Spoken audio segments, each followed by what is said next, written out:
ang pinagbabawal ng saligang batas ay yung mahigit sa isang beses na impeachment complaint laban sa isang impeachable officer.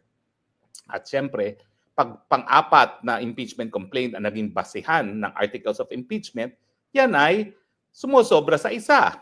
4 is more than 1. So sa akin, hindi mo na nga kinakailangan maging abogado para malaman mo na talagang mababasura yan.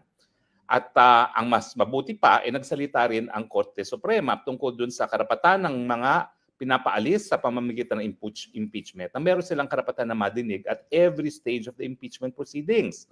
Totoo naman po yan. Kaya nga meron tayong proseso na nakasaad sa saligang batas na kinakailangan dumaan yan sa Committee on Justice at binibigyan ng pagkakataon talaga yung ini-impeach na opisyales na makasagot bago magbotohan.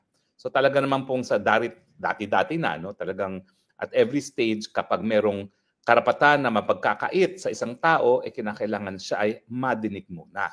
Pero ngayon malinaw yan na pati sa impeachment ay merong karapatan na madinig ang isang opisyales na tinatangkang paalisin sa pamamagitan ng impeachment. Ngayon, eto na ngayon yung mga maaasim. Si Risa Ontiveros, naaabala ang aking kaluluwa. Ang drama naman yan. Pati kaluluwa naabala dun sa desisyon. Tapos meron pa mga senador ngayon na gumawa pa ng isang resolusyon na nagsasabi na dapat ipagpatuloy ang impeachment.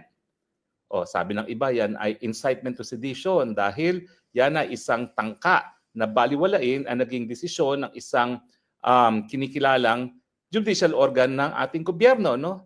So incitement daw yan to sedition dahil ang pinagagawa nila isang bagay na labag sa desisyon ng Korte Suprema. At syempre, nandyan si Gadon na nagsabi na tuta daw ang mga mahistrado dahil dinismiss nila ang kaso laban kay BP Sara.